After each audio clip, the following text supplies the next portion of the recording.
আগের বার তো ইলেকশনের পর গণহত্যা করেছেন, লোকেদের বাড়ি জ্বালিয়ে দিয়েছেন। এবার কি করবেন?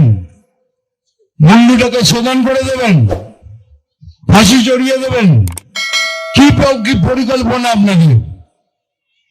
আমরা বুঝি সে পরিকল্পনা। এবার তো বলছেন খেলা হবে, বড় খেলা হবে, কিন্তু বলে রাখি এক টিম নিয়ে খেলা হয় না। এবার মাঠে আমরাও নামবো, দুজনে মিলে খেলবো,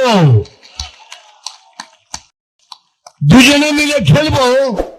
আর দেখবেন ঠিক সময় পেনাল্টিতে বলটা বসিয়ে টুক করে গোল দিয়ে দেবো।